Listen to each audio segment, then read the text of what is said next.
Well then, now that I got all the rap stuff, I thought that I can share you guys about the other dream that I had, or the other career path that I wanted to take, and that is soccer. Just like any Mexican kid, I wanted to become a soccer player. Of course, if it would have worked out, I wouldn't be here, and I wouldn't be making YouTube. If you guys kind of, are smart enough, you guys would know that, yeah, it didn't go anywhere. So this is where it came from. I started playing soccer, I think, when I was like 5 years old. Of course, my dad pushed me to play. I did love the game. I would play it every freaking day, and I just loved it. I would watch it. I would play it. I would talk about it, of course, with my father. It was just something that me and him, even till this day, we enjoy, we talk about. We may not have, the best relationship, but when it comes to soccer, like, I know he's someone I can talk to. So this dream started because I loved the game. Me personally, I thought I was really good, but the issue that I had was money. Like, me, like, I ended up being somewhat good enough to to play in a traveling team. And of course, if you guys don't know, in order for you to continue playing in a traveling team, like, you have to have money. Because what a traveling team is, at least to my knowledge, is a team that travels a lot. And I don't mean like out of state, but like far to play other teams. And that's how you get recruited, that's how you known, and that's how academies find you. And of course, like, once you get into an academy takes you to semi-pro, and then from semi-pro to pro, and etc., etc. I took the first step, my dad and I took the second step, and that's how I was in the traveling team. Due to the fact that my dad was wasting all this money, we were going far away, wasting gas, him being the only one that was providing me the satisfaction. And then for the team to be only putting in their players, like, it just sucked, and that's kind of how the dream kind of like just started going downhill. I'm not trying to bring segregation into this. Of course, there was a group of Hispanic kids that couldn't afford all of this, but all of us would try our best, our parents would try our best to get us from point A to point B, pay all of that, pay the fees, and the gas and all that. But then a lot of white people that had the privilege to live close by, or to not have problem coming up money for rent or stuff like that. So the team was just full of white people. There was probably like a good 5 or 6 of us that were Hispanics that would travel hasta la quinta fregada just to try and get a couple of minutes. And for them just to sit us in a bench, like, it's not, it wasn't cool. So I stopped playing in the traveling team. And that was when I was young. You guys know my life wasn't easy, blah, blah, blah. I struggled, blah, blah, blah, blah, blah. You guys get the story. So, in high school, when I was in 7th grade, like, I was like super fast. Puberty kicked in, testosterone kicked in. God, look at those calls, look at those. And I was just like, yeah. Anyway, so of course, like you guys know, I got involved in gangs at a young age. So that kind of influenced me to kind of like step away from soccer. But then I had another passion that kind of pushed me away to kind of push away from soccer. See, a lot of people that I grew up with that went to the same high school with me hated me for this. And I know they can say, oh no, we didn't hate on you or anything like that. But I know, we both know, fellas, we both know. So back then, I went to Roberto Clemente.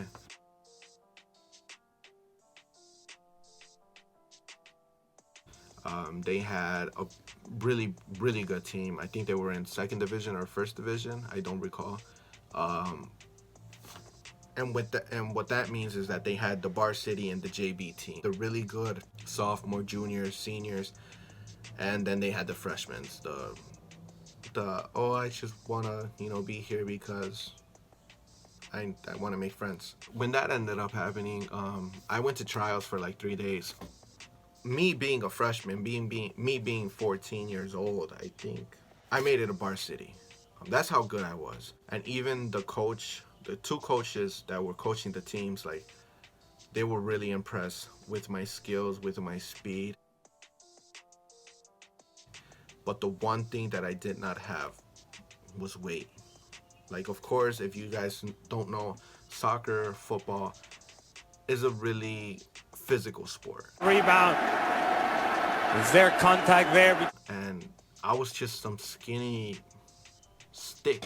And of course, I wouldn't be able to body a guy that weighs 200 pounds, 250 pounds, when I weighed probably like 120 at the time.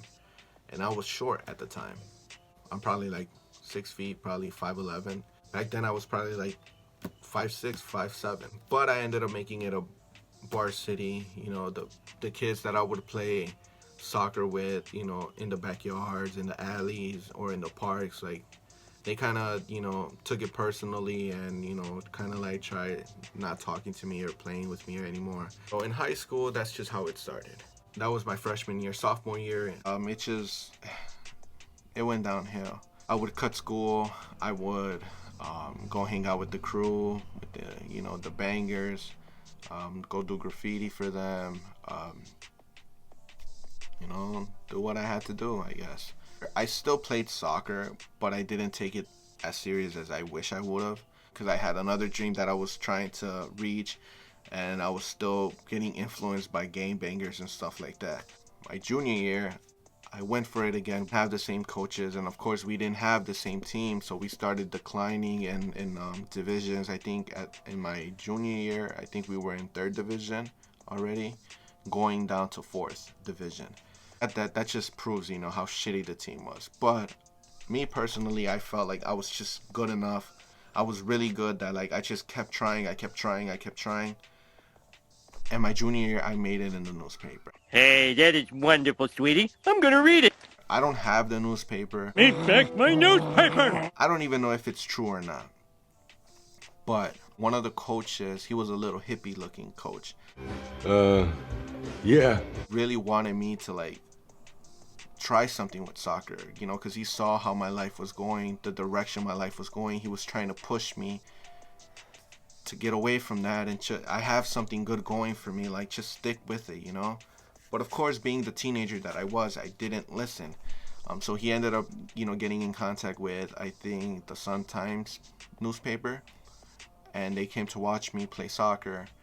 And I think I made a hat trick, or I think I made 4 goals that day. And we were playing, I think, with one of some, like, in that division, probably like top 3 team or whatever. I hope that made sense. No, not really. And us being the shitty team that we were, and for me to, I think we still lost, but they saw the drive that I had, came out in the newspaper. And at the moment, it didn't mean anything to me. My senior year, I did not take it serious at all, but I still participated, I still played, and that's just how it ended in high school. When I got out of high school, I had this incident where I dislocated my clavicle. And the fucked up thing is that even to this day, I have this friend that's like my coach, because I still play with him. So funny story is that, like, so it was a semifinal, and this was indoor. And the team that we were playing with, I think we were in 6th, 7th place, and the team that we were playing with was in 3rd place. So we were giving it our all. They were giving us everything they had, and every time we would score, they would score. But I think after the 3rd goal, like, the 3rd place team, like, just kind of went downhill.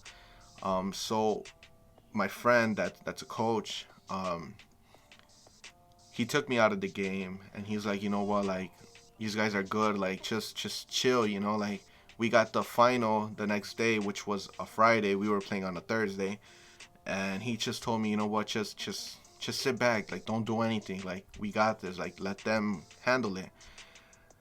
So I think we were winning 7-3 at the moment. But then when I got out, they ended up scoring 3 goals.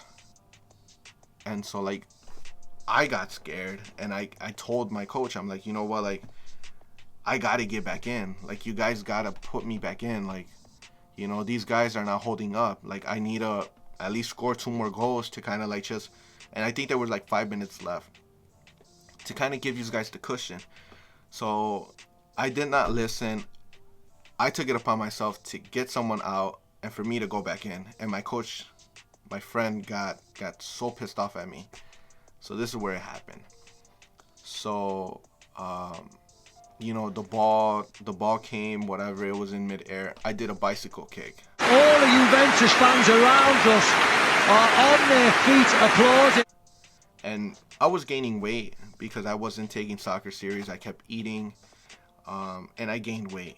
So I did the bicycle kick. There was a guy on the side of me, and he didn't push me, but because of the bicycle kick, like I kind of like pushed on him. So he kind of like took me out of balance. I ended up scoring the goal, and I landed. I knew I landed wrong because of the adrenaline that my body was just pumping. I tried to get up, and that's when I felt my clavicle, like something went wrong. Oh! Oh!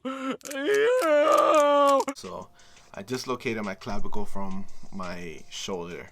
And I remember the first thing when my friend, my coach, saw, he just looked, he ran, you know, to see me, and he's like, "You fucking idiot, like I fucking told you not to go in." And even to this day, I think it's been like probably like 3-4 years, and he still rubs it in my face. He says that if I would have listened, I wouldn't have gained so much weight that I have now, because I am pretty fat. You know, just saying. After that, like, you know, like soccer is just a passion of mine. You know, I love soccer. I enjoy soccer. You know, I'd rather call it football than soccer because that's just what it is. Here in America, I don't know why the fuck they call it soccer and they call American football when it has nothing to do with your fucking foot. Whatever, Americans. Soccer was another dream that I had, that I wanted so bad. But, you know, because of me being surrounded by the bad people that I was, making the wrong decisions, not listening to the people that were looking outside of the box, looking in, and just ignoring them. I made a lot of bad decisions in life, and all of them were because of gangs, you know.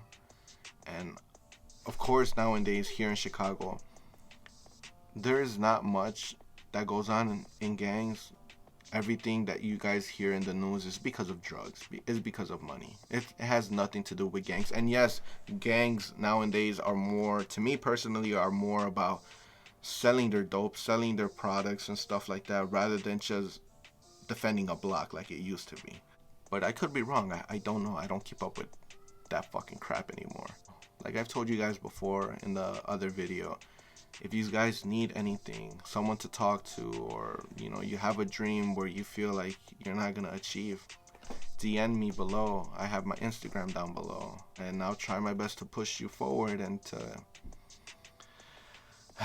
you know, get you to point A to point B, and hopefully you achieve your dream. And that's all. That's always been my goal in life, just to help people. But yeah, guys, that's kind of like my dream, my soccer dream that never happened. I'm kind of enjoying these videos, but I gotta leave it here, guys. So I really hope you guys enjoyed it, and it feels good once again to let this out. It feels good. Alright, guys, see you guys in the next vlog.